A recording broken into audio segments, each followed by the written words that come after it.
Hi friends, എല്ലാവർക്കും പുതിയൊരു വീഡിയോയിലേക്ക് സ്വാഗതം. എപ്പീഷ്യ പ്ലാന്റിൻ്റെ ലീഫ് പ്രൊപ്പഗേഷൻ വഴി എങ്ങനെയാണ് പുതിയ തൈകൾ ഉണ്ടാക്കിയെടുക്കാം എന്നതാണ് ഇന്നത്തെ വീഡിയോ. ചില ടൈപ്പ് എപ്പീഷ്യ പ്ലാന്റ്സിൻ്റെ എല്ലാം തൈകൾ വളർന്നു വരണമെങ്കിൽ വളരെയധികം സമയമെടുക്കും. അത്തരം സാഹചര്യത്തിൽ നമുക്ക് പരീക്ഷിക്കാവുന്ന ഒരു മാർഗമാണ് ഈ പ്ലാന്റ്സിൻ്റെ എല്ലാം ലീഫ് പ്രൊപ്പഗേഷൻ. മറ്റു മാർഗങ്ങളുടെ എല്ലാം പുതിയ പ്ലാന്റ് ഉണ്ടാക്കിയെടുക്കുന്നതിനേക്കാൾ കുറച്ചധികം സമയം കൂടുതൽ വേണ്ടിവരും എന്നു മാത്രമേ ഉള്ളൂ.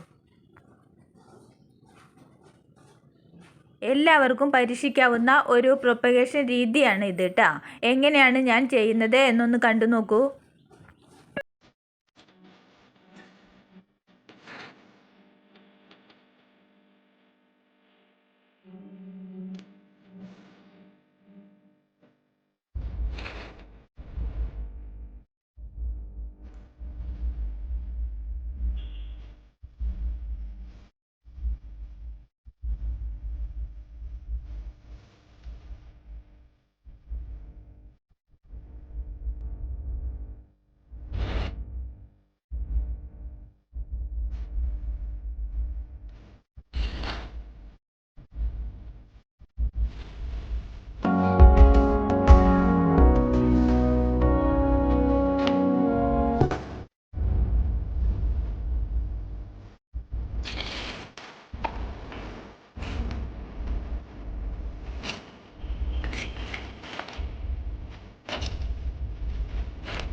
ഇതുപോലെ ഈ പ്ലാന്റിൻ്റെ ലീഫ് പ്രൊപ്പഗേഷൻ വഴി പുതിയ പ്ലാന്റ് ഉണ്ടായത് ഞാൻ കാണിച്ചു തരാം.